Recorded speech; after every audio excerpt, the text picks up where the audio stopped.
कम तो न थे गमों पहले से ही कम तो न थे एक और मुसीबत ले थे।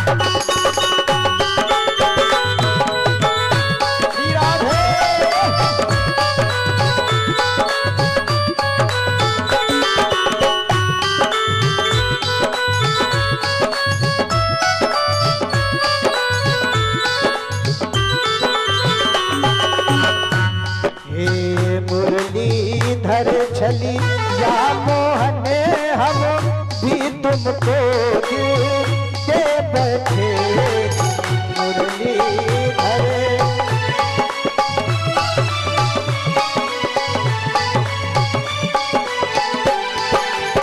और कहता भक्त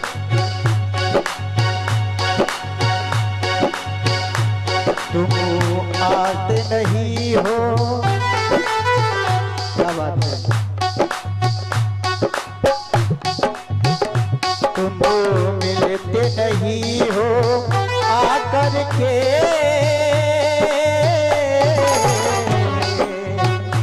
तुम मिलते नहीं हो आकर के, हम कैसे कहें देखो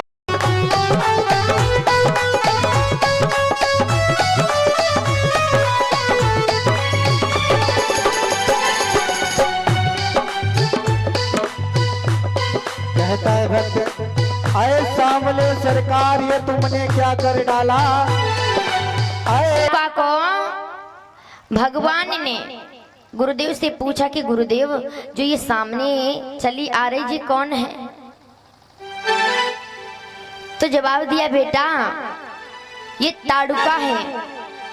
और लक्ष्मण भैया जैसे ही बाण को उठाया मारने के लिए आगे बढ़े, और जब आगे बढ़े हैं तो भैया राम ने, प्रभु राम जी ने जवाब दिया लक्ष्मण भैया से कि नाना भैया ए मत करो,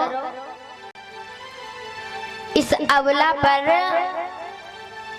धनुष मत उठाओ, मत मारो। गुरुदेव ने कहा राम जी इसे नहीं मारोगे तो ये बड़ा मालूम क्या होगा, इसे मार दो कारण बन जाएगा।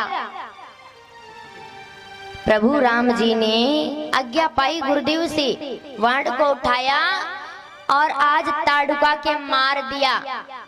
और जब मार दिया तो प्रभु श्री राम जी गुरुदेव से कहने लगे कि गुरुदेव हमने बिना सोचे विचारे मार तो दिया, अब इनसे ये भी तो पूछ लें कि मरते वक्त अंतिम इच्छा पूर्ण की जाती है ना, पहले के जमाने में की जाती थी। जब कोई व्यक्ति मारा जाता था तो उसकी अंतिम इच्छा पूछी जाती थी। तो प्रभु श्री राम ने गुरुदेव से कहा गुरुदेव मैंने मार तो दिया, मैं इनसे पूछ तो लूं। जवाब दिया हाँ पूछ के आओ। जवाब दिया मैंने ताड़ुके तुम्हें मार तो दिया लेकिन मैंने तुम्हारी अंतिम इच्छा तो पूछी ही नहीं। जवाब दिया तुम्हारी अंतिम इच्छा क्या है। उस ताड़ुका ने जवाब दिया आपके पिता ने तो हमारी अंतिम इच्छा पूर्ण नहीं कर पाई, पर तुम कैसे करोगे।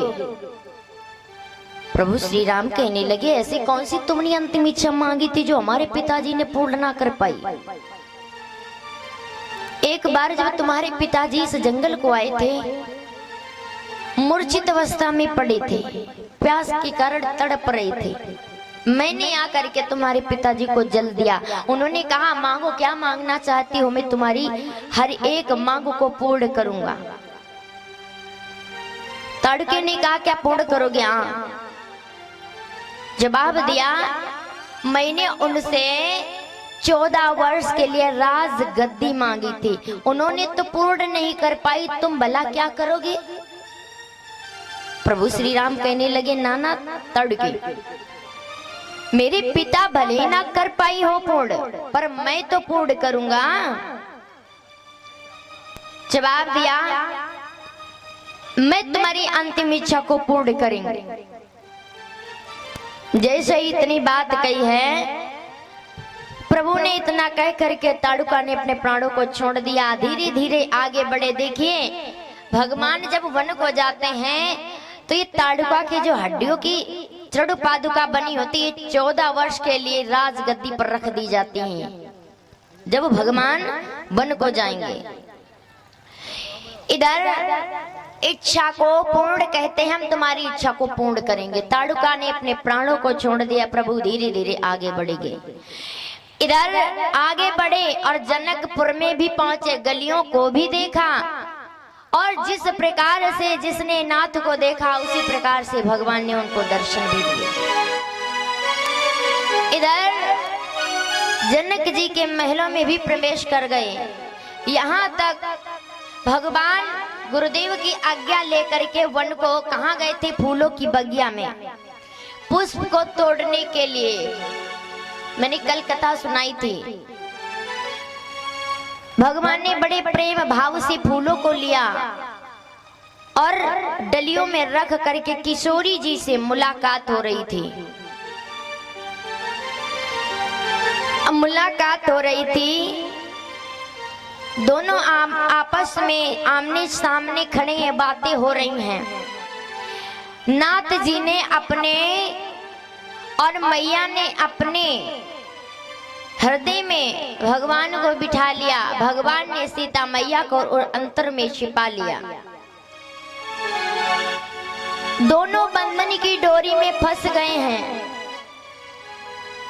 देख रहे हैं बाकी जो सखियां थी वो बार बार सीता मैया को बुला रही हैं, पुकार रही, लेकिन सीता मैया को शुद्ध बुद्ध भी नहीं है शरीर की। इतना बंधन की डोरी में फंस गई, किसी की ओर देखना ही नहीं जानती। मैया इतना खो गई। इशारों इशारों में बात हो रही है नाथ और मैया जी की। इधर सखियों ने कहा, सीते चलो देरी हो रही है। जैसे ही आज नाथ प्रभु श्री राम को लक्ष्मण भैया ने कहा, भैया 2 बार पुकारा लेकिन सुना नहीं। और जब नहीं सुना, क्योंकि भगवान इतने मर्यादा पुरुषोत्तम भगवान श्री राम जी हमारे हैं। और देखिए, भगवान के चंचल नयन नहीं है, मर्यादा पुरुषोत्तम भगवान श्री राम जी हैं। चंचल नयन किनके? कन्हैया जी के। चातक कोकिल कीर चकोरा, पूजत विकट लटक कल मोरा। यहाँ पर एक भाव आता है, कैसे? चातक कोकिल कीर चकोरा, पूजत विकट कल कल मोरा।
चातक कोकिल कीर चकोरा, पूजत विगन लटक कल मोरा। यानी ये चार ऐसे पक्षी हैं, यानी कीर माने तोता और चातक माने पंछी और लटक कल मोरा, भगवान की जो लटके घुंघराले बाल। ये भाव कहां पर का आता है? भगवान कृष्ण जी का। ये चार पंछी हैं, चातक, और कहते हैं ये कौन चार पंछी? एक ही भाव आता है यहाँ पर। अर्थ माने ये चार होते, ये संत हैं, इनके क्या क्या भाव है पे? अर्थ, अर्थार्थी, जिज्ञासु, ज्ञानी। जो अर्थ होता है उसका मतलब, यानी अर्थ का भाव, जो दुख में बार बार भगवान को पुकारे वो अर्थ कहा गया। अर्थार्थी क्या होता है? अर्थार्थी वो होता है कि जो बार बार जानना किसी के कि कौन कैसा है, निर्गुण है, भगवान कैसे हैं, कौन है, किसको क्या है, कैसा है, ये अर्थार्थी है। और जिज्ञासु जो दूसरे के बारे में जानना चाहता है वो है जिज्ञासु। और ज्ञानी का तो भाव ही अलग है। ये ज्ञानी और ये मोर, यानी मोर मतलब प्रेमी, प्रेमी का भाव यहाँ पर बिल्कुल अलग आता है। यहाँ पर एक सुंदर सा भाव क्या आता है? मोर यानी भगवान एक बार जा रहे थे और जब वहां पर जा रहे थे तो मोर ने भगवान को देखा और देख करके बड़ा ही प्रसन्न हो गए। और जहां पर प्रसन्न हुए और देखा होगा आप लोगों ने कि बारिश में जो मोर होता है उनका ऋतु वही भी होता है। जब बारिश होती है ना बसंत ऋतु में तो मोर ऑटोमेटिक नाचने लगता है। और वही भगवान को देखा है मोर ने जाते हुए और एकदम से पंखों को फैला दिया। और जब पंख मोर फैलाता तो उसकी पंखड़ियां टूट टूट कर गिरने लगती हैं। वो क्योंकि वो मग्न हो गया किसको देखकर? भगवान को। और भगवान का देखिए कितना भाग्य है मोर का, क्योंकि भगवान ने देखिए किस प्रकार से अपने मुकुट में मोर को लगाया, पंख को। एक बार भगवान के आगे वो मोर जो था वो घूमने लगा, नाचने लगा और उसकी जो पंखुड़ी थी वो टूट कर गिर गई। और भगवान ने ध्यान नहीं दिया और निकलते हुए जा रहे थे। और पंख जब देखा कि भगवान हमें बिसार कर जा रहे हैं तो वो पंख से आवाज आई है, ना तो मुझे बिसार कर क्यों जा रही हो? पीछे देखो, मैं तुम्हारे पीछे पीछे आ रहा हूं, मुझे देखो, मेरा क्या कोई महत्व तो नहीं है? मुझे देखो, मैं तुम्हारे पास आना चाहता हूं। प्रभु भगवान ने नहीं, क्योंकि एक भक्त कहता है कि भगवान को हम कैसे पहचानेंगे। ये यहाँ पर चर्चा भगवान की भी चलती है, प्रभु श्री राम जी की। तो भगवान को देख लिया, क्योंकि विष्णु भगवान श्री राम ही तो है। देखा तो प्रभु श्री राम ने आवाज नहीं समझ पाई, लेकिन लक्ष्मण भैया ने देख लिया। जब नजर देखी पंख पर पड़ी तो पंख से ये भाव आ रहा था कि मुझे भगवान विसार कर जा रहे हैं क्या, मुझे नहीं देखेंगे। तो लक्ष्मण भैया ने कहा ये तुम्हें देख समझ करके जाना चाहिए, गिरना चाहिए। तब जा करके भगवान ने, लक्ष्मण भैया ने उस पंख को उठाया और उठा करके भगवान के सिर पर लगा दिया। और जब सिर पर लगा दिया तो एक भक्त कहता है भगवान की इतनी भक्ति उसने की, तब भगवान के सामने वो आ गया। और आने के बाद में उसने जवाब दिया, नाथ हम तुम्हें पहचान जाएंगे। कैसे? आपने मुकुट लगा लिया तो क्या जानोगे हम पहचान नहीं पाएंगे? आप मर्यादा पुरुषोत्तम ही तो है। अगर हमने कन्हैया का रूप धारण कर लिया तब भी पहचान जाओगे? बिल्कुल पहचान जाएंगे, क्यों नहीं पहचानेंगे? जवाब दिया, आपके पास में धनुष होगा। जवाब दिया, धनुष अगर हटा दूं तो धनुष हटा दोगे, वस्त्र फिर भी हम पहचान जाएंगे। तो जवाब दिया, सब कुछ हटा दें अगर कन्हैया की तरह हो जाए तो जवाब दिया, फिर भी हम पहचान जाएंगे, तब कैसे पहचान जाओगे? जवाब दिया, आपकी मर्यादा, क्योंकि आप मर्यादा में रहते हैं और जो कन्हैया होते हैं उनके चप्पल यानी चंचल नैन है, मैं चंचल नैनों से पहचान जाऊंगा। एक भक्त कहता है, आप और कन्हैया में बहुत बड़ा फर्क है, आप कहीं भी रहे मैं पहचान जाऊंगा। अच्छा, जैसे इतनी बात कही है, और देखिए भगवान जो ठाकुर जी हमारे कन्हैया हैं,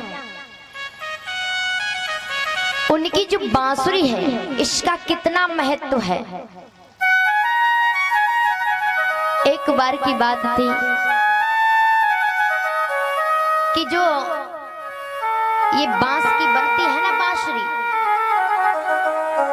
तो सारे वृक्ष एक बार किनके पास में गए कि सारे वृक्ष जा करके बांस के पास में गए। अब बांस से मिल करके कहने लगे, क्यों रे तूने ऐसा क्या किया जो भगवान के इन होठों पर हमेशा बैठी रहती है?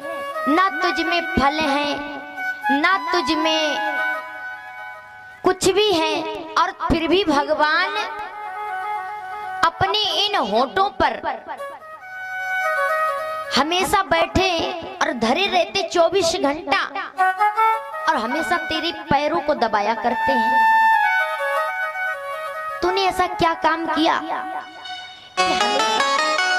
कि हमेशा तुझको अपने इन गद्दों पर बिठाए रहते हैं?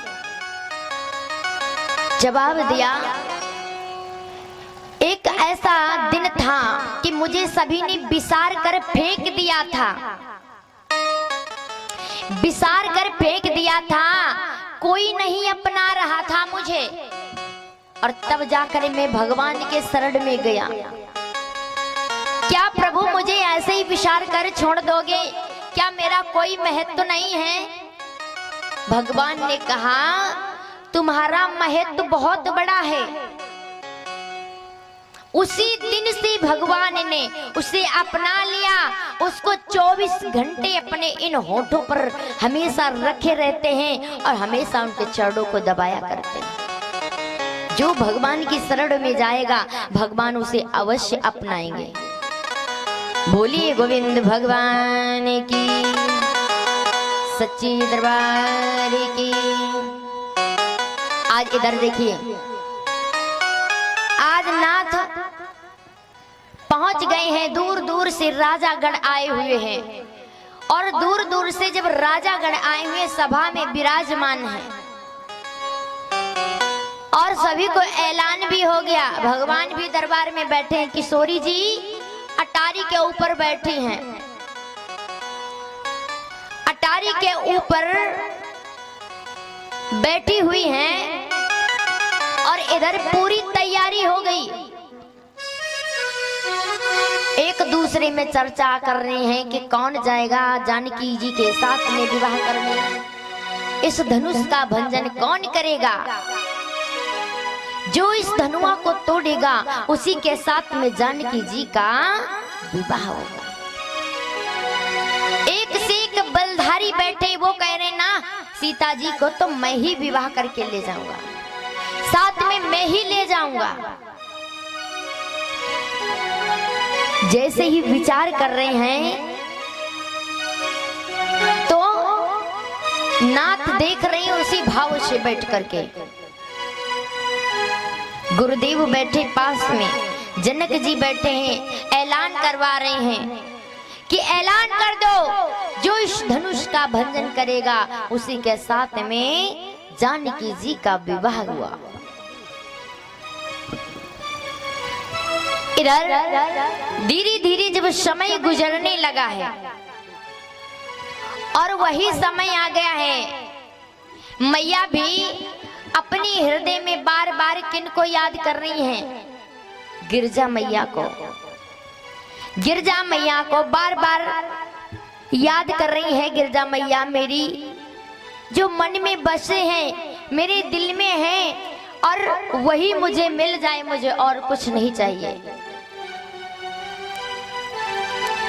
और इधर प्रार्थना कर रही हैं, अपनी संग सहेलियों के साथ में गई हुई थी और उस सभा में बेटे विराजमान हैं। और देखिए मेरी आवाज अगर पहुंच रही हो तो धनुष यहाँ पर रखवाया जाए। और प्रकाश भैया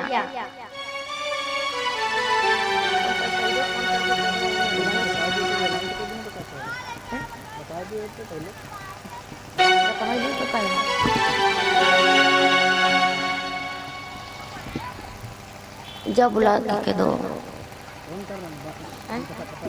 आइए अभी सुंदर से आप लोगों को भगवान का विवाह किस प्रकार से मैया वरमाला प्रभु के गले में डालेंगे झांकी समेत दिखाएंगे। हरी माता की। एक कहां से जय होगा? जय जय काहे की जय हो रही?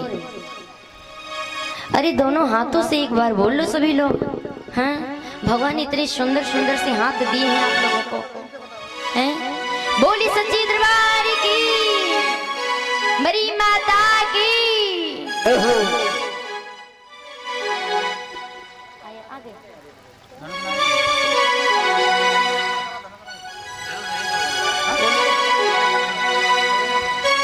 इधर बीच सभा में रखवाई गई, बड़े बड़े योद्धागण बैठे हुए हैं और ऐलान भी हो गया, जो इस धनुष का भंजन करेगा उसी के साथ में सीता जी का विवाह होगा। एक से एक जो बैठे थे, पहले नंबर में एक राजा उठा और राजा उठ करके अपनी भुजाओं को यानी बाजुओं को ठोकने लगा, ऐसे ऐसे करने लगा और सीता जी को तो हम ही ब्याह के ले जाएंगे। दूसरा वाला कहता तुम क्या ब्याह के ले जाओगे, सीता तो हम ही ब्याह के ले जाएंगे। तीसरा बोलता तुम में इतनी ताकत नहीं है, सीता जी को तो हम ही ले जाएंगे। चौथा बोलता अरे सकल वकल तो है नहीं, सीता को ब्याह नहीं आए, सीता तो हम ले जाएंगे हम। एक से एक यानी बैठे हुए सभा में और एक दूसरे को देख देख करके अपनी भुजाओं को ठोक पीट रहे हैं। वो कहते ना हम ले जाएंगे, वो कहते ना हम ले जाएंगे। अब देखते हैं कौन सीता के साथ में विवाह करता है। एक राजा उठे, पहले ना किसी को नमन किया ना किसी को प्रणाम किया और आए न गए कुछ भी और जा करके उल्टे खड़े हो गए। पहले कोई अच्छा कार्य करने हम लोग जाते हैं तो सबसे पहले किसका आशीर्वाद लेते हैं? अपने से बड़ों का आशीर्वाद लेते हैं ना। कोई अच्छा काम करने जाते हैं तो सबसे पहले चलो हमारे लिए नया नया काम होने जा रहा है, पहले बूढ़े और बड़ों का आशीर्वाद तो ले लें तब तो हम काम करें। अभी लड़ाई करने जाओ और साथ में अस्त्र शस्त्र कुछ नए हैं। अब आ रहा आ गया। आ रहा है। और लड़ाई करने जाओ, अभी गांव में कहीं आसपास में लड़ाई हो रही हो, देखो ये धर्म का काम है। शायद इसमें एक घड़ी कहेंगे ना, वो तो कथा ऐसे ही चलती रहती है, आज नहीं जाएंगे कल जाएंगे, कल हुआ तो कहते परसों जाएंगे, परसों हुआ तो नहीं कर परसों और जाएंगे, कहते कल और चलेंगे। एक कल कभी खत्म ही नहीं होता। कल ऐसा शब्द है जो कभी खत्म ही नहीं होता। जब फिर कल आया तो कहते हैं फिर कल चलेंगे, जब फिर कल आया तो कहते हैं फिर कल चलेंगे, यानी कल कभी जाता ही नहीं। और इधर कल कभी ऐसा होता ही नहीं, जो कल करना है वो आज ही कर लो, तो कल काहे देखने को पड़ेगा। इधर बड़ों बूढ़ों का हम आशीर्वाद, कोई कार्य करने जाते तो पहले हम बड़ों बूढ़ों का ही तो आशीर्वाद लेते हैं। और यहाँ महाराज को देखो, इतना अभिमान अपने आप में हो गया। अभिमान कभी नहीं होना चाहिए, घमंड कभी नहीं होना चाहिए। घमंड तो जानते हो, ये घमंड ऐसी चीज होती है जो शरीर को भी राख कर देती है। आप घर में भोजन है, सब संपन्न है, सब सुख है, और एक घड़ी अगर कोई बात कोई कह दे वो दिल को छू जाती है, तो मन करता कि डूब बकरी मर जाए। और अपने आप में घमंड करना ये भी बहुत गलत बात होती है। ये तन को सुखा देती है। जलन कहते एक दूसरे को देखकर जलन हो गई, हाय फलाना इतना खाता है, इतना पैसा वाला है, हाय कल को हम भी हों, उसको देख देख के जलती है। आज के कलयुग में यही तो हो रहा है, एक दूसरे को देख देख कर जलती हैं। फलाना इतना कर रहा है, ढकाना इतना कर रहा है, अरे कम से कम वो इतना कर रहा है तो उसको देख कर तुम्हें अभिमान होना चाहिए कि पड़ोस वाला हमारा कुछ कर रहा है। अरे 10 रुपये वो लाता है तो अपने अंदर ये क्षमता लाओ कि अगर वो 10 लाता है तो उसमें से हम पैदा करके अपनी मेहनत से 5 ही रुपया लाएं, वही बहुत तुम्हारे लिए काफी है। एक दूसरे को जलाना नहीं चाहिए, अपने दिल में धैर्य रखना चाहिए कि वो इतना ऐसा है तो मेहनत हमको भी करनी चाहिए, हम भी उनकी तरह बनकर दिखाएं तो तुम्हारी बड़ाई होगी। ये नहीं कि दूसरे को देखकर हम जल गए, इतना वो अच्छा खाता है, इतना अच्छा पहनता है तो देखकर हम जल गए। भगवान कहते हैं कि उनको देखकर मत जलो। अरे अपनी मेहनत और कर्म से जो तुम अपनी मेहनत से कमाई कर लोगे खाओगे वो तुम्हारी फालतू में नहीं जाएगी, और जो तुम चोरी डकैती करके ले आओगे घर में वो पक्का तुम्हारी चली जाएगी। तो उस कर्मों पर मत जाइए। अगर कोई धर्म का कार्य करने जा रहे हैं, अब देखो ना अभी कहीं नौटंकी ड्रामा होता हो, मैं सच बता रही हूँ, नौटंकी ड्रामा होता तो वहां पर भीड़ अगर लगी है तो 2-4 और कहीं चलो फलानी वो दिखाते हैं, फलानी वो बहुत अच्छा हो रहा है, वहां इतना झुक जाएंगे। अगर धर्म का कार्य है वहां पर अच्छी चीज हो रही तो कल चलेंगे, परसों चलेंगे, उसमें कम लोग आते हैं, है ना। लेकिन नहीं होनी चाहिए ये चीज। जहां पर धर्म का कार्य होता वहां पहले ही कदम रखना चाहिए। बोलिए गोविंद भगवान की।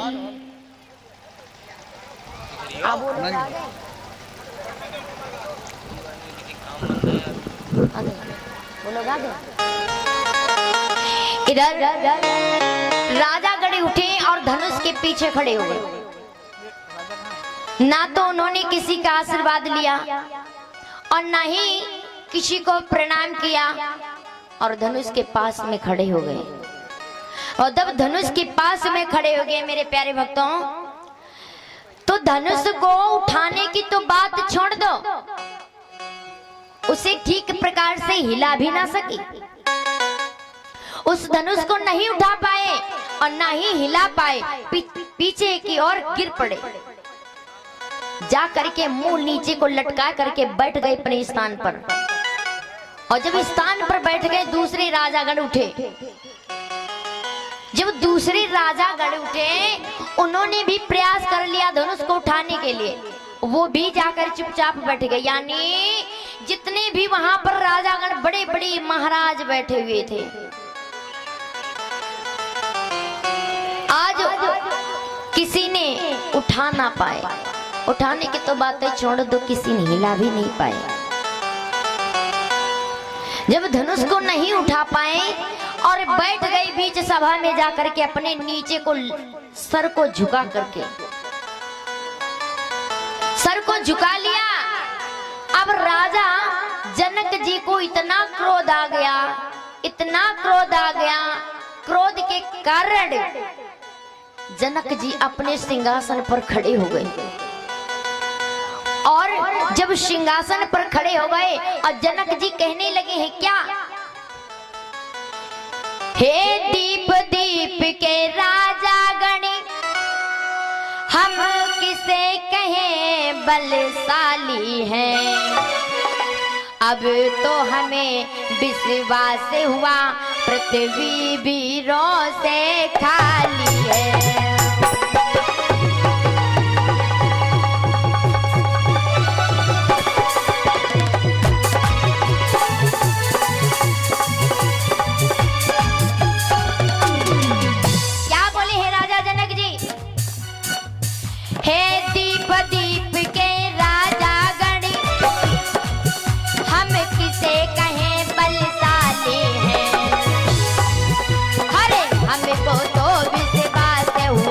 पृथ्वी वीरों से खाली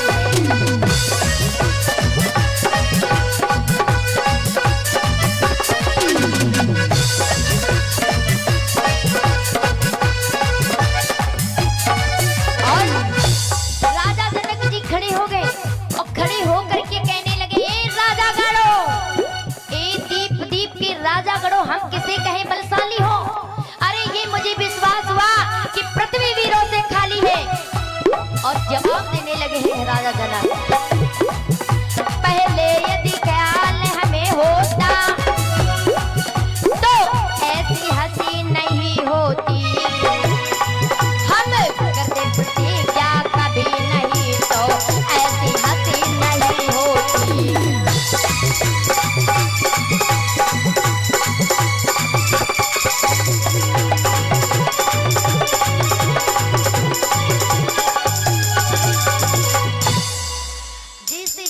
खड़े हो गए और खड़े होकर कहने लगे, ए दीप दीप के राजा गणों, हम किसे कहे बलशाली हैं। अरे मुझे तो ये विश्वास हुआ पृथ्वी वीरों से खाली है। अरे इतनी बात कही, हाय जैसे ही इतनी बात कही, अब लक्ष्मण भैया को इतना क्रोध आ गया, इतना क्रोध आ गया, खड़े हो गए। राजा जनक जी जो है कहते ही और जैसे ही ऐलान किया आज जनक जी ने, और तुरंत ही लक्ष्मण भैया खड़े हो गए। ए राजा जनक जी, क्या कर रहे हो? ये पृथ्वी वीरों से खाली है, क्या तुम्हें दिखाई नहीं पड़ता? मेरे भगवान प्रभु श्री राम जी सभा में बैठे, क्या तुम्हें भूल गए? जैसे इतनी बात कही कहने लगे, सुनो राजा जनक जी और लक्ष्मण भैया क्या बोलने लगे हैं। इतनी लाल लाल आंखें हुई लक्ष्मण की और सभा में घूमने लगे, कहने लगे, राजा जनक जी सुनिए, अभिमान से मैं कहता हूँ आदेश गुरु का पा जाऊं। ये धनुष की तो बात है क्या, क्या सारा ब्रह्मांड हिला डालो।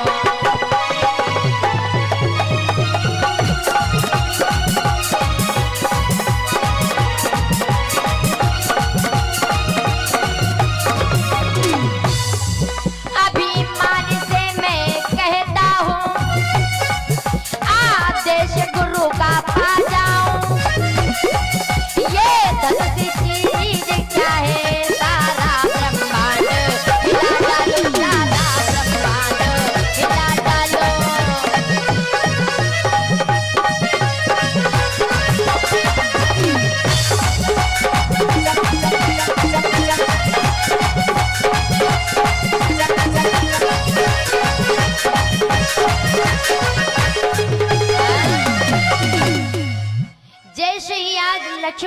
भैया खड़े हो गए। ए राजा जनक जी, क्या कर रहे हो कि ऐसा कोई इस पृथ्वी पर वीर नहीं जो इस धनुष का भंजन करे। मुझे तो विश्वास है सारी वीरों से खाली है पृथ्वी। ए राजा जनक जी सुनो, जवाब दिया। क्या तुम्हें ज्ञात नहीं, हमारे भैया बड़े भैया राम जी बैठे हैं इस सभा में।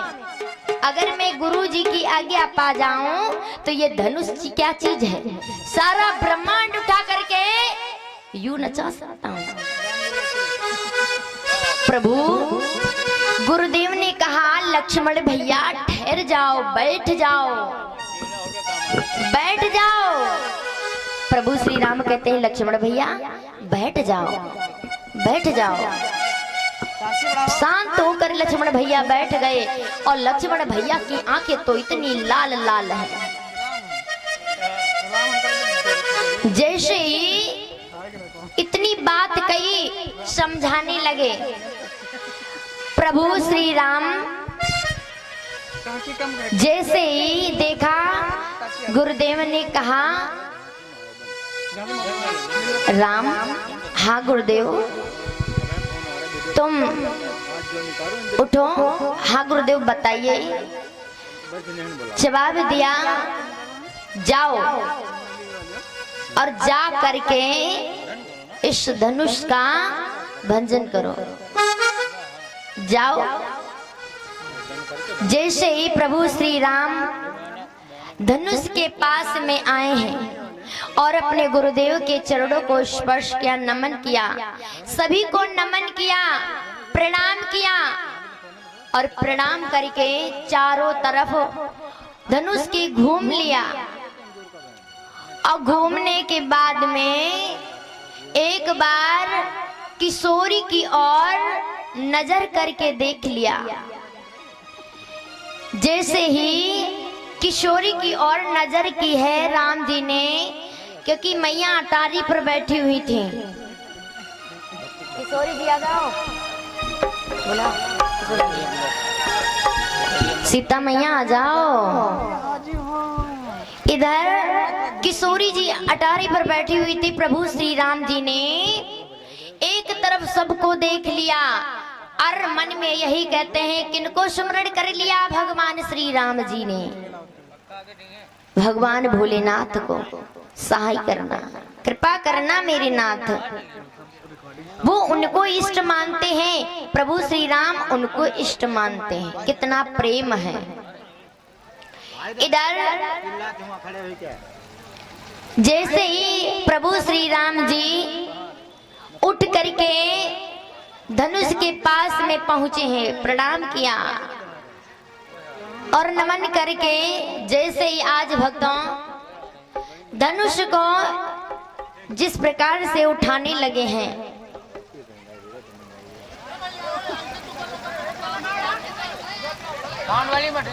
जैसे ही उठाया प्रभु ने खड़े हो गए। बोली श्री रामचंद्र भगवान की।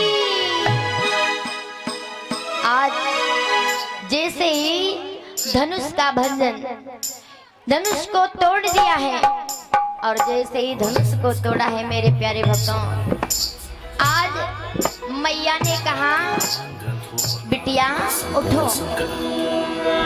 सब्सक्राइब करें तिलक। माला को पहनाया। पहनाने के बाद में मैया ने जल्दी से क्यों पहनाया, क्योंकि लक्ष्मण भैया थे, वो मैया की तरफ हो गए, पक्ष में हो गए। कैसे? क्योंकि जब भगवान खड़े थे सामने तो प्रभु से जनक किशोरी छोटी थी और जब वो वरमाला को ऊपर करती थी तो वो पहना नहीं पाती थी। तो सखी ने कहा था कि झुक जाओ नाथ, मेरी अभी लली छोटी है, बारी है, और झुक जाओगे तो मेरी लली ने का छोटी है, झुकी जइयो तने को रघुवीर, लली मेरी बारी है।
है झुक गइयो तनिक रघुवीर, लली मेरी बारी है।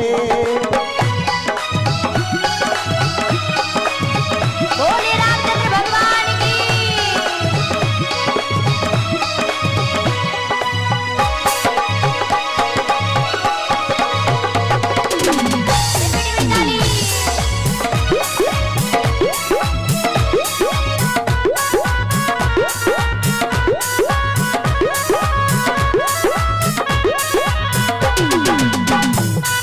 देखिए भगवान का किस प्रकार से विवाह हो गया। अब यहाँ पर बड़ा ही सुंदर भाव का भजन आता है।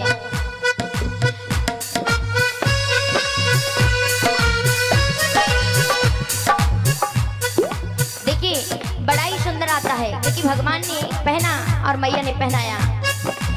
डाली रही वरमाला अभी तो जानकी, जानकी डाल रही वरमाला अभी तो जानकी। जय बोलो सीताराम की। अभी लोग मीठी मीठी ताली बजाते रहो। इधर हमारे उधर मीठी मीठी ऊपर आ जाएंगे बोलो जय हो सीताराम की जय हो। डाल रही जयमाला अब तो जानकी,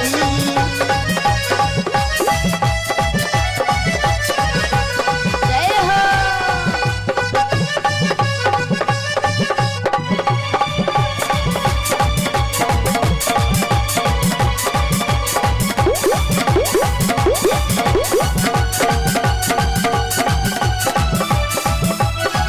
बोली सीताराम की।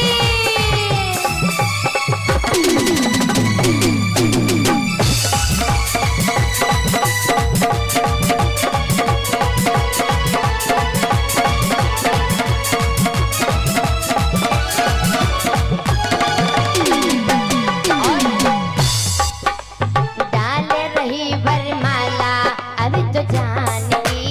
जानकी जय बोलो सीताराम की। डाल रही जयमाला अब तो जानकी, जानकी जय बोलो सीताराम की।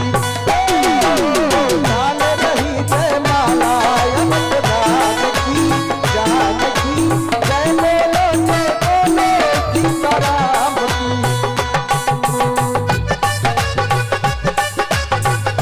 मीठी मीठी ताली बजाते रहो जाके। मीठी ताली।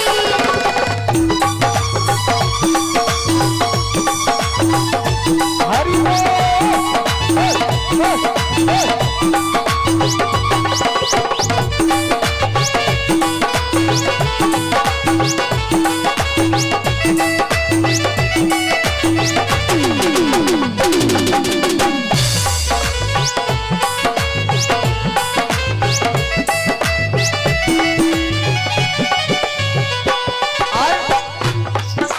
फूलों की बारिश यहाँ पर हो रही। कृपा हो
मेरी मेरी ताली बजाते रहो सभी लोग।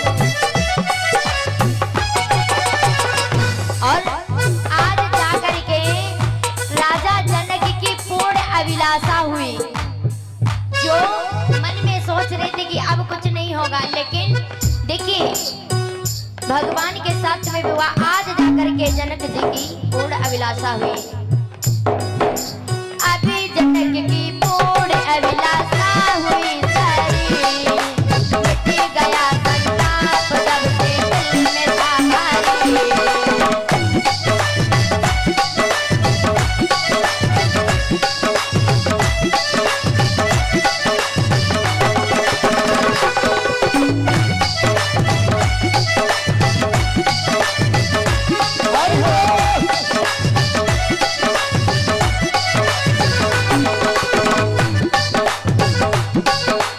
अभी जनक की पूर्ण अभिलाषा हुई सारी, मिट गया संताप जब से दिल में था भारी।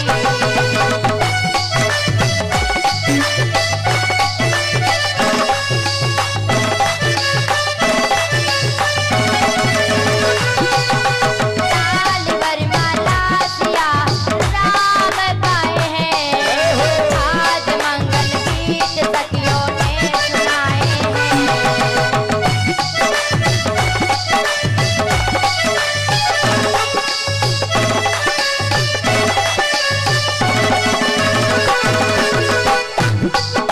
जान रही वरमाला अब जानकी, जय बोलो सीताराम की। मेरी मेरी ताली बजा दे।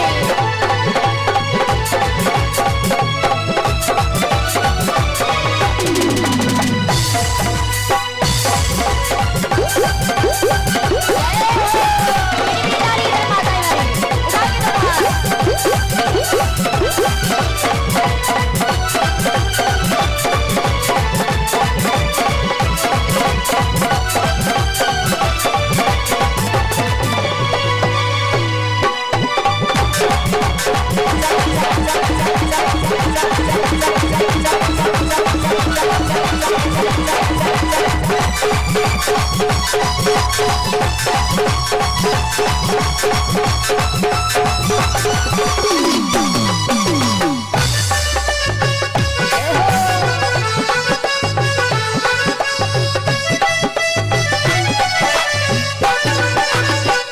और वेद मंत्रों की धुनी अब गूंजने लगी, इसी खुशी में देवियां सब झूमने लगी।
गोविंद भगवान की बोलिए।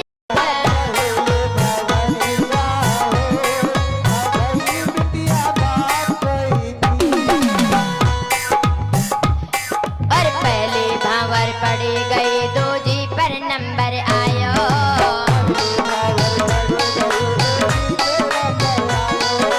पहले भावर पड़े गए दो जी पर नंबर आयो। पहले भावर पड़ी गई मेरी मेरी ताली क्या बात है? अब दो जी भंवरिया होए, अब तो दुनिया बादल के। अब भवरिया हो अभई बिटिया बाप किया भवरिया हो अभई बिटिया बाप लगी।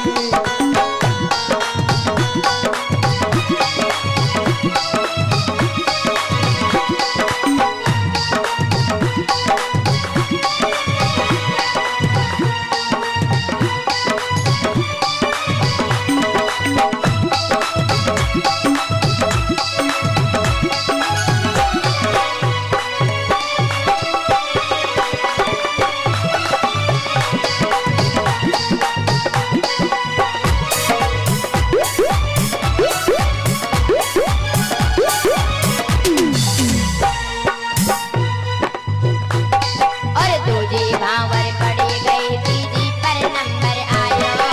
दूजी भावर पड़ी गई दीदी पे नंबर आयो। दो जी भावर पड़ी गई तीजी पर नंबर आयो। दूजी भावर पड़ी गई दीदी पे नंबर आयो।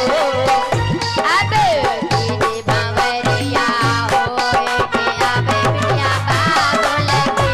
अब तीजी भावरिया होए अब बिटिया बाप किया भवरिया हो अभई बिटिया बाप की।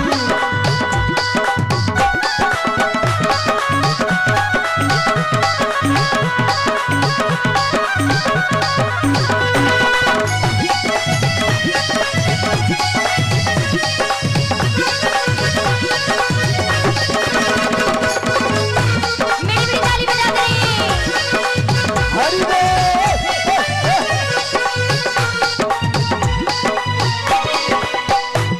अब तीजी भावर पड़े गई चौथी पर नंबर आयो। तीजी भावर पड़ी गई चौथी पे नंबर आयो। तीजी भावर पड़े गई चौथी पर नंबर आयो। तीजी भावर पड़ी गई चौथी पे नंबर आयो। अबे चौथी भावरिया होए के अब बिटिया बाबुल के। अब चौथी भावरिया होए अभई बिटिया बाप किया चौथी भवरिया हो।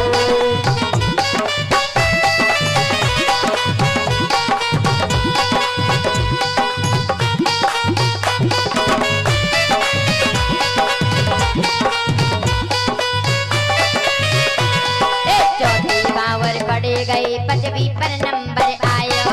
चौथी भावर पड़ी गई पतवी पे नंबर आयो। चौथी भावर पड़ी गई पांचवी पर नंबर आयो। चौथी भावर पड़ी गई पतवी पे नंबर आयो। अबे पांचवी भावरिया होए अब तो दुनिया बादल के। अब अभई बिटिया बापुल की अब बचौ भवरिया हो।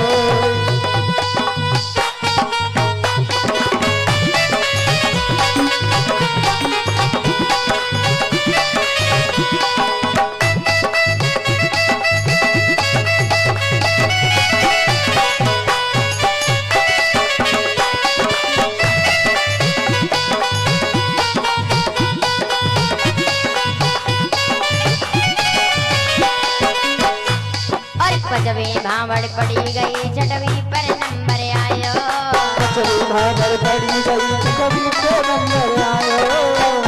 अब छठई भवरिया होए अब तो बिटिया बाबुल के। अब छठई भवरिया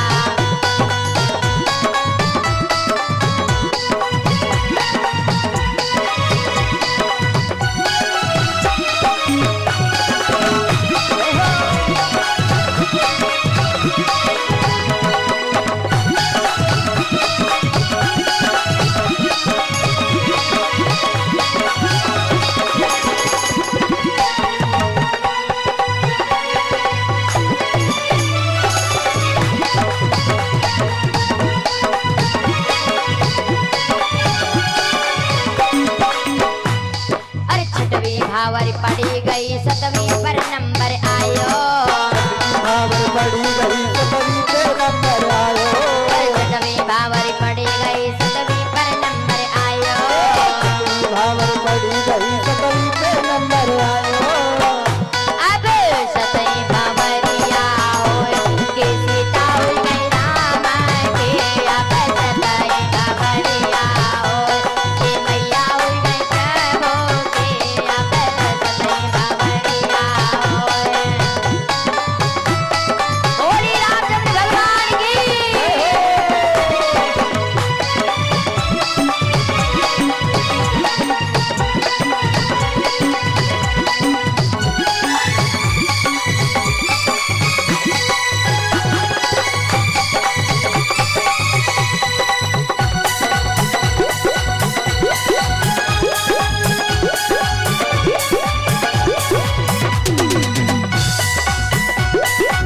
बोली रामचंद्र भगवान की।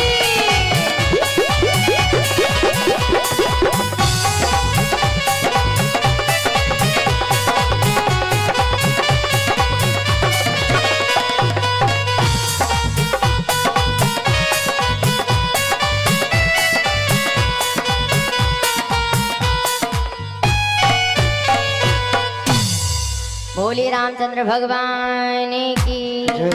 माता सीता की। जय हो। आज इधर भावरे पड़ गई हैं। अब कन्यादान जैसे ही सुबह हुआ तो कन्यादान, अब सभी लोग कन्यादान करोगे। बैठे हैं अपने अपने मंडपों में, पिता अपनी अपनी बेटियों का कन्यादान कर रहे हैं। और देखिए कन्यादान कर रही हैं और देखिए हमारी माताएं एक एक करके उठ उठ करके आएंगे। पहले हमारे सभी दादा लोग करेंगे जो यहाँ पर खड़े हैं और इधर से भी करेंगे, और हमारी माताएं एक एक लोग करके उठ करके कन्यादान करेंगे। आज इधर कन्यादान मैया पिता आज किस प्रकार से कन्यादान कर रहे हैं। और कहा जाता है सभी कर रहे हैं।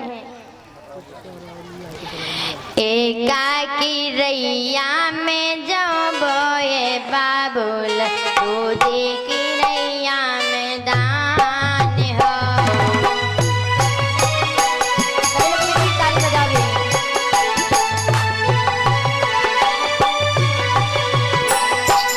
एकाकी रैया में जाओ बोए बाबुल, दूधी की रैया में दान हो।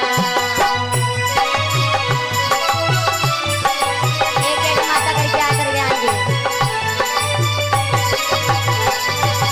एकाकी रैया में जाओ है बाबुल, एकाकी रैया में दान हो।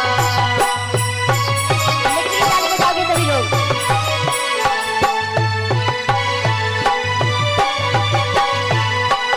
दूधी की रैया में तुम बैठे बाबुल, चौथे में कन्या को दान हो।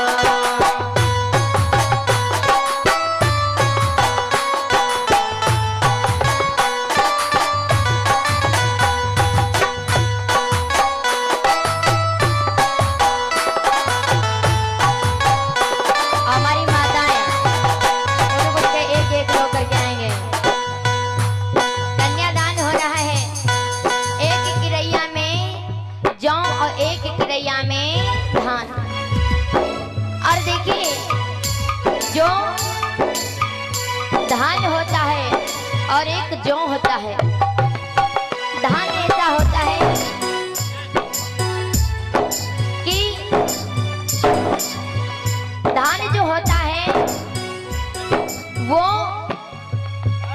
बोया जाता है एक स्थान पर, और धान है जो लगाया बोया एक जगह जाता है, लेकिन लगाया अनेकों खेतों में जाता है। तो ये हमारी बिटिया जो है ये धान होती है। इस घर में है, ब्याह किसी और के घर में किया जाता है। और देखिए माता सभी कन्यादान कर रही हैं। एकाकी रैया में ना गोए बाबूला, एकाकी रैया में दान हो।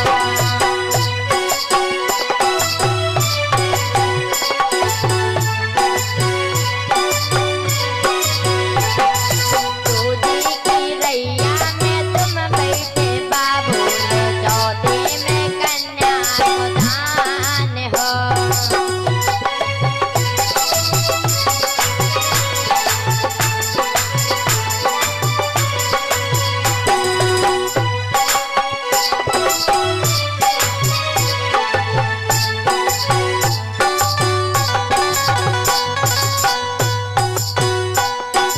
तीजी की रैया में तुम बैठे बाबूला, चौथी में कन्या को दान हो।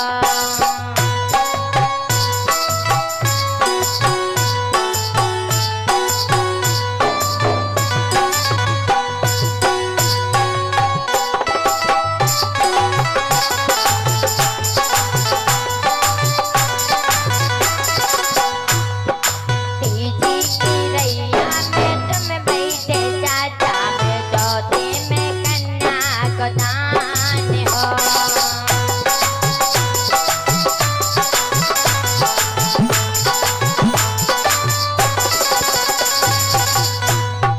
जल कम पे जल हाने जल लगी कम पे गौतम की डाल हो।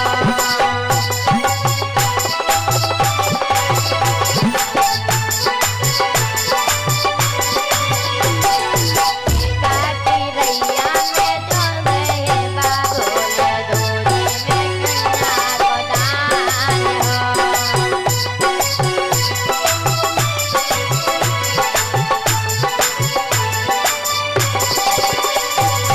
एकाकी रैया में जो बोए बाबूला, दूधी में कन्या को दान हो।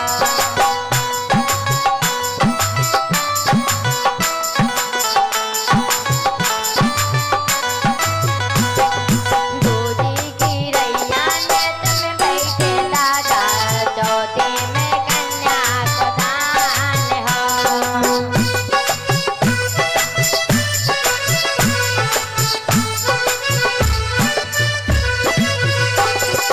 एकाकी रैया में जो बोए बाबूला, चौथी में कन्या को दान हो।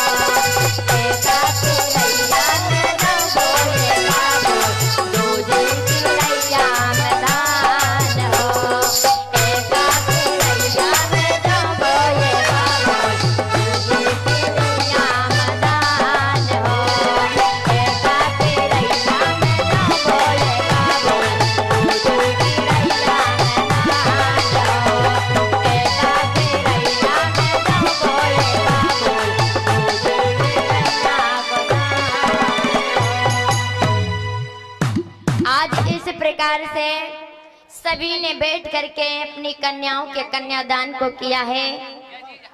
और जब कन्यादान हुआ है, कन्यादान करने के बाद में जैसे ही आज धीरे धीरे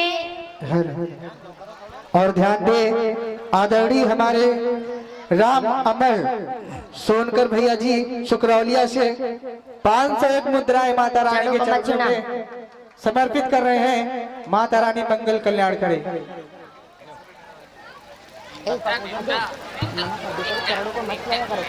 और ध्यान दे ये हमारे भैया मोहनलाल वर्मा खनवापुर से 21 मुद्राएं माता रानी के चरणों में समर्पित कर रहे हैं। माता रानी कृपा बनाए रखे। बोले सच्चे दरबार की जय हो।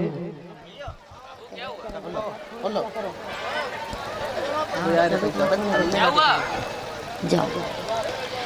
इधर कन्यादान हो गया। कन्यादान होने के बाद में चारों लोगों का विवाह हुआ और विवाह होने के बाद में आज जनकपुर में इतनी खुशी है कि चारों का विवाह हुआ।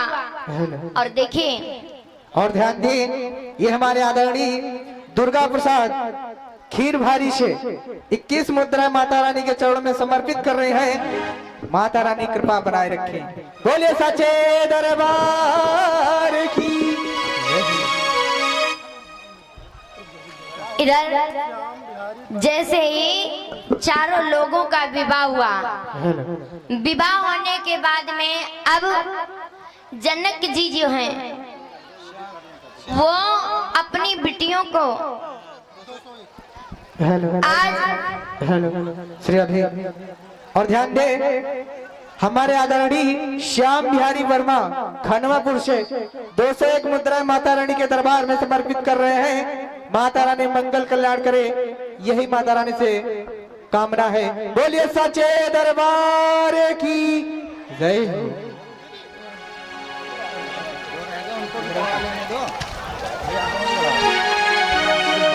और जो रह गए हो जल्दी जल्दी भी से कर लो, क्योंकि भगवान और उधर मैया का कन्यादान जब अपनी बिटिया होती है, जब विवाह करते हो अपनी लाडली का, ऐसे ही जनक अपनी बिटिया लाडली किशोरी जी का कन्यादान किया बड़ी खुशी खुशी से। कहते हैं जब अपनी बिटिया का विवाह करते हैं लड़कियां 3 चीज आती हैं तब लाती अपने साथ में।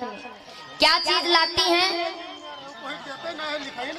लक्ष्मी, खुशी और जहां पर रहती हैं अपने पिता को चेहरे पर दमक देखती हैं, खुशी रहती है, लक्ष्मी रहती है। कब तक रहती है? और ध्यान दी, ये हमारे आदरणीय अमरेश कुमार कर्नेलगंज से 101 मुद्रा माता रानी के चरणों में समर्पित कर रहे हैं। माता रानी कृपा बनाए रखे। बोले वृंदावन बिहारी लाल की जय हो।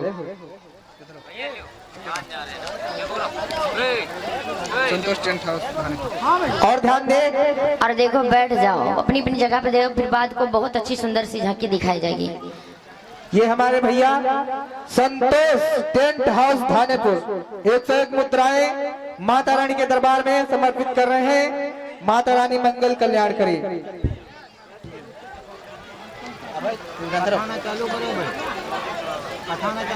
जलिया पकड़ के बोलो, सीटी नहीं लेगा।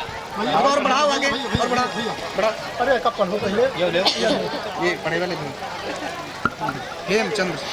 क्योंकि जब अपनी बिटिया का विवाह पिता करता है, माँ करती है, जब अपनी बिटिया बड़ी हो जाती है तो उसको माँ को इतना चिंता रहती है कि जब तक अपनी लाडली का विवाह नहीं कर देते, जब तक हाथ पीले नहीं कर देते, तब तक चिंता एक मन में रहती है। कहते हैं सही कहावत कही गई है। राधे। और ध्यान दे, ये हमारे आदरणीय स्टाइलिश वर्मा भैया जी खनवापुर से जगतपाल वर्मा भैया के सुपुत्र 101 मुद्राएं माता रानी के चरणों में समर्पित कर रहे हैं। माता रानी मंगल कल्याण करे। धन्यवाद। बोलिए गोविंद भगवान की जय हो। सही कहा, क्योंकि कहा जाता है कि अगर कुल में दाग लग गया तो वो कभी छूटेगा नहीं। एक गरी साड़ी में दाग लग गया तो उसे छुड़ा लोगे, अगर यदि कुल में दाग लग गया तो जीवन भर नहीं छूटेगा। जब तक अपनी बिटिया के पीले नहीं हाथ हो जाती तो एक माता पिता को ऊपर से नीचे तक चोटी तक बिटिया खटकती रहती है। क्योंकि और ध्यान दे, ये हमारे आदरणीय हेमचंद्र मिश्रा जी पहाड़वा से 101 मुद्रा माता रानी के दरबार में समर्पित कर रहे हैं। माता रानी से गुजारिश करूंगा इनका परिवार सुखी और संपन्न बनाए रखे, यही माता रानी से दुआ करता हूं।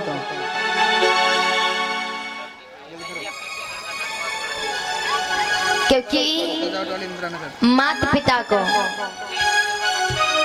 इसलिए खटकती है कि बिटिया हमारी पता नहीं, ऐसा ना हो कि मेरी बिटिया के ऊपर कोई अगर उंगली तक उठा दी तो मेरा इस संसार में जीना हराम हो जाएगा।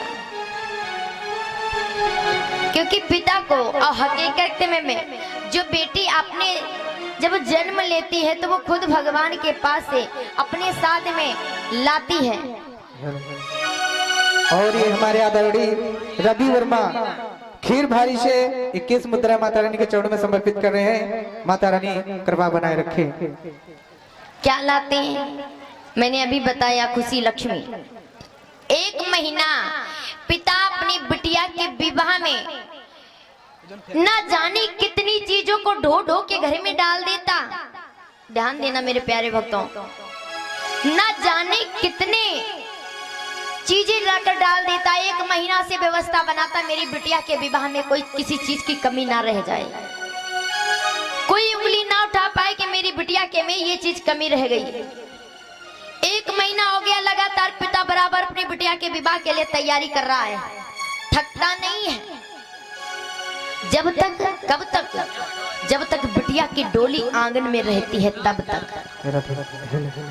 और ध्यान दीजिए, मेला राम वर्मा भैया जी खीर भारी से 101 मुद्रा माता रानी के चरणों में समर्पित कर रहे हैं। माता रानी मंगल कल्याण करे। बोलिए सच्चे दरबार की जय हो। कि जब तक बिटिया की डोली आंगन में बनी रहती है और तब तक पिता, और जब बिटिया की डोली आंगन से उठती है, जैसे राजा जनक अपनी चारों, क्योंकि उसी आंगन में 4 मंडप हैं और चारों राजा जनक अपनी अपनी बेटियों को विदा कर रहे हैं टोली में बिठा करके। अब समझो राजा जनक कभी नहीं जो रोए, वो अपनी लाडली सीता जी को विदा कर रहे हैं तो कितना पपक पपक कर रो रहे हैं। ऐसे ही ये लड़कियां तो पराया धन होती हैं, दूसरे की आएगी तभी तो हमारी जाएगी। और हमारे आदरणीय कृष्ण कुमार इंदिरा नगर से 21 मुद्रा माता रानी के चरणों में समर्पित कर रहे हैं। माता रानी कृपा बनाए रखे, यही माता रानी से रिक्वेस्ट करूंगा। हकीकत में ये होता है कि जब अपनी बिटिया को विदा करो तो बहुत बुरा लगता है। देखिए, और जहाँ बिटिया की डोली जाती है, सासू माँ महीने से बीमार पड़ी है बिटिया, और जब अपने घर से विदा करो, जब बेटियां जाती हैं तो क्या होता है? विदा करने के बाद में जब बिटिया पराए के घर में जाती है, अभी पराए के घर में थी, अब पराए घर जा रही है। और हमारे आदरणीय भैया पप्पू वर्मा खीर भारी से 51 मुद्रा माता रानी के चरणों में समर्पित कर रहे हैं। माता रानी मंगल कल्याण करे।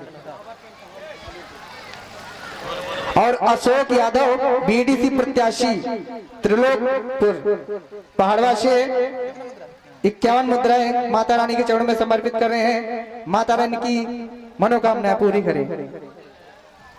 और श्री रामाकांत दुबे पूर्व प्रधान जैतापुर 51 मुद्राएं माता रानी के चरणों में समर्पित कर रहे हैं। माता रानी इनकी मनोकामनाएं पूरी करें। बोलिए साचे दरबार की जय हो। और ध्यान दीजिए, ये गुब्बारा सजावट इंदिरा नगर, गुब्बारा सजावट वाले भैया इंदिरा नगर से 21 मुद्रा माता रानी के चरणों में समर्पित कर रहे हैं। माता रानी कृपा बनाए रखे। बोले साचे दरबार की। और ध्यान दीजिए, ये बाबा टेंट हाउस धानेपुर 201 मुद्राएं माता रानी के दरबार में समर्पित कर रहे हैं। माता रानी इनके कार्य में बरकत लाए। और ध्यान दे, ये हमारे आदरणीय ब्रजेश तिवारी महुआ से, ब्रजेश तिवारी महुआ से झांसी जिला, जो इस समय हमारे समक्ष वीडियो कॉल चल रही है, उन्होंने माता रानी के चरणों में 251 मुद्राएं समर्पित करवा रहे हैं। माता रानी को सुखी और संपन्न बनाए रखे। बोलिए गोविंद भगवान की। इधर देखिए, वो सासू माँ पड़ी है बीमार, बहू पहुंच गई द्वारे पर। इतनी खुशी वहां पर पहुंच गई कि जो महीनों से माँ बीमार पड़ी थी, उसने आवाज सुनी कि मेरी बहू आ गई है, बहू आ गई है, और ऑटोमेटिक उठ करके गई है द्वारे पर। आरती सजा करके मेरी बहू आ गई, कितनी खुशी पहुंच गई वहां की खुशी वहां पहुंच गई। महीनों से बीमार पड़ी थी माँ, उठ कर गई है थाल लेकर के मेरी बहू आ गई है, कितनी खुशी हो गई। सारी खुशी ससुराल में पहुंच गई। 1 महीने से बराबर पिता ढो ढो के घर में सामान डालता रहा और जब तक बिटिया आंगन में बैठी रही तब तक लक्ष्मी आती रही। जब तक बिटिया बैठी रही जो भी नातेदार रिश्तेदार थे बिटिया को लक्ष्मी दे दे करके चले जा रहे थे। और जैसे बिटिया की डोली आंगन से उठी नहीं कि लक्ष्मी भी चली गई। अब पिता को सामर्थ्य नहीं है, अब पिताजी को सामर्थ्य नहीं है कि जिसकी चीज मैं लेकर आया था उसकी चीज मैं वापस करके आऊं। क्यों? शक्ति खत्म हो गई, शक्ति खत्म हो गई। जब तक बिटिया आंगन में बैठी थी तब तक शक्ति थी, जब तक बिटिया आंगन में बैठी थी तब तक खुशी थी, और जब तक बिटिया आंगन में बैठी थी तब तक लक्ष्मी थी। बिटिया विदा नहीं हुई कि लक्ष्मी भी चली गई, खुशी भी चली गई, शक्ति भी चली गई। पिता बीमार हो गया, घर में पड़ा है, कहते हैं सामान दे आओ। अरे दे दूंगा, अभी मेरी तबीयत ठीक नहीं है। अरे मैं दे दूंगा, अरे कल दे दूंगा, मेरी कुछ तबीयत ठीक नहीं है। शक्ति खत्म हो गई। अरे जब बिटिया बैठी थी तब बराबर 1 महीने से बराबर चल रहे थे, तब थकान महसूस नहीं हुई क्योंकि शक्ति है। जब बिटियों को विदा करो आंगन से तब रोना आता है। ये बिटिया पराई है घर में, यहाँ पीहर में रहती तब भी बिटिया पराई होती, ससुराल में जाओ तब भी बिटिया पराई होती है, तो बिटिया का घर कौन सा होता है?